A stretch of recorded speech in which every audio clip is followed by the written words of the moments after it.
Hey, what's up, guys? Nick here with Overage Syndicate. And today I wanted to share kind of a brief video with you, kind of going over questions to ask yourself whenever you're investing in education or in a certain product. Um, because let's face it, guys, like I'm not going to pretend that I'm the only one that teaches this stuff.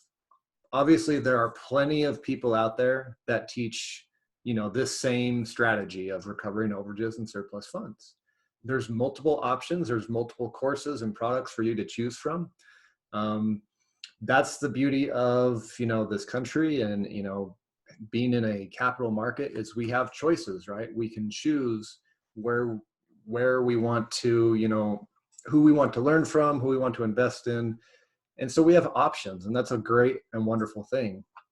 And I myself continue to invest in products, courses, education. I don't think that is something that I'll ever stop doing, just because that is one of the keys that has brought me a lot of success is learning from people that are smarter than me. I'm not going to pretend that I know it all. In fact, most of everything that I've learned that has gotten me some sort of result in my life, I learned from someone else. Now, have I figured things out on my own? Yes, I have. But I've also learned so much from other people. And so, but what I have found, the flip side to that too, is I've also been burned. And I've also invested in things that did not live up to either the hype or the marketing that I was given. And so I've been let down. I've been burned financially because I made poor decisions and because I didn't do my own proper research prior to purchasing and investing. And that's no one's fault but my own. I take full responsibility because it was on me because I didn't research enough prior to making those investments that ended up losing me money and costing me money as well as time. But I've also made some great investments that have returned, 10, 20x my original investment and then some. So these are questions that I want to share with you. These are some things that I think are going to help you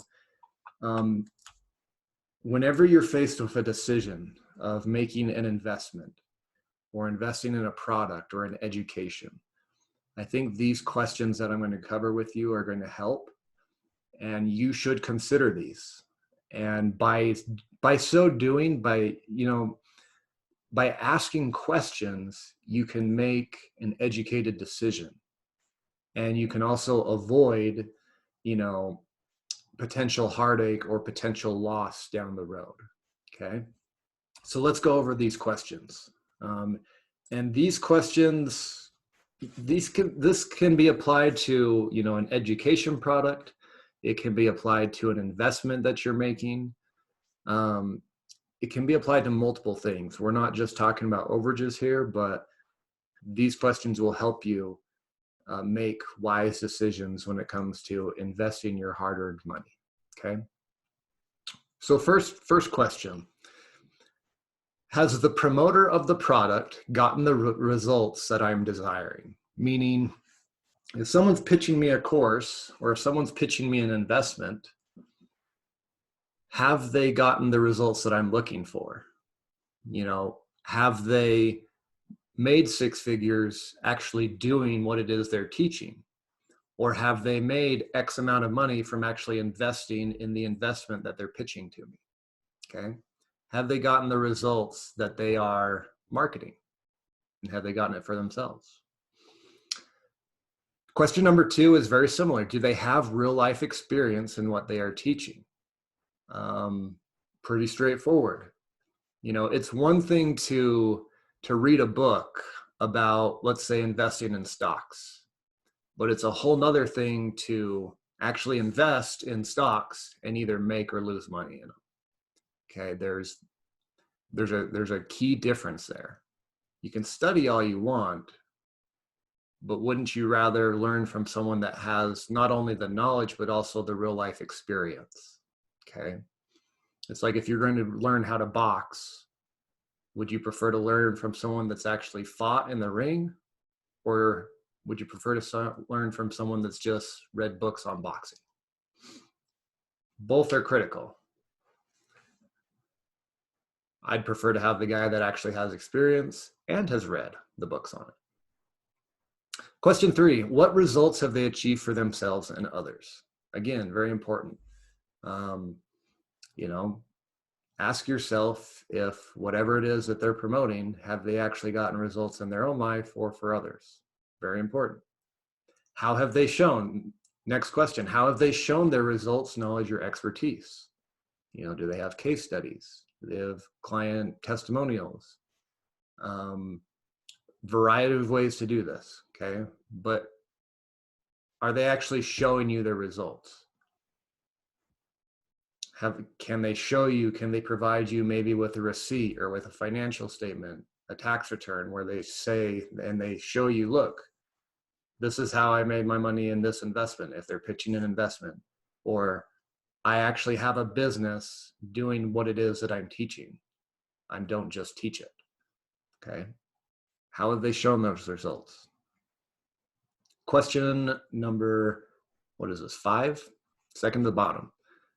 Do they talk about the good and the bad, the pros and the cons, or do they only focus on the positive? Now, I have nothing against being optimistic. It's very important that you're optimistic and positive in your life, but it's also important that you tell the truth.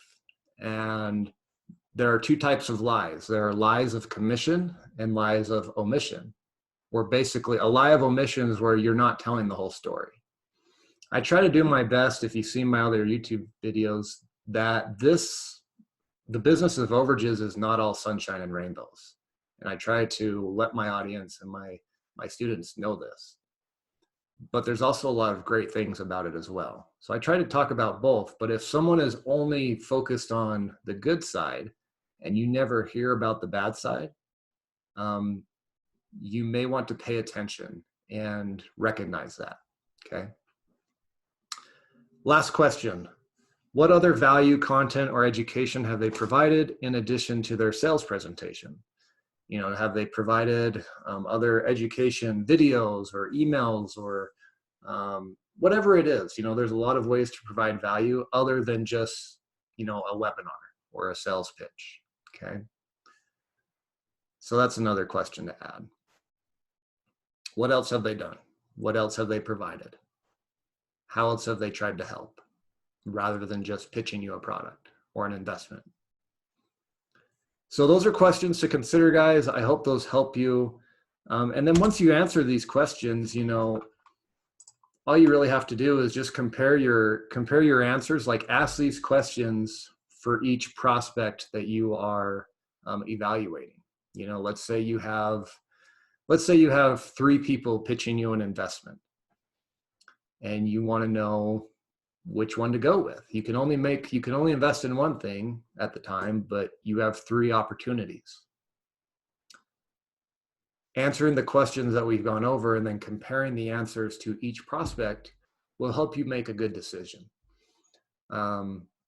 It will help you. A lot of the people, this is a very valid question. What makes you different from everyone else? And that's a fair question to ask anyone promoting anything to you.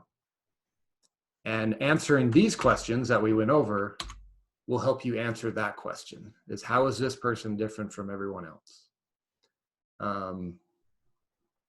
And so I hope this helps you guys. Just being aware of these things can make a tremendous difference. I'll just tell you a quick story of a time where I got burned. I was young in business. I would just quit my job.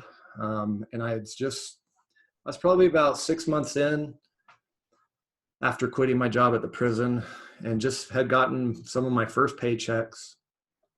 And I was presented with an opportunity to invest in a coach that could supposedly help me scale my business, my overage business. The investment was $10,000. And this person pitched me on the opportunity over the phone, and I was excited, man. I was excited at the potential and the possibility of what it could bring me, this investment, and how it could help me, that I just went for it. And I dropped 10 grand on this opportunity to learn more and to have a coach. And I did not ask any questions. I never asked the person promoting the opportunity, how many overage deals had they done personally? How many overage deals did they have in their pipeline at that moment that they were talking to me?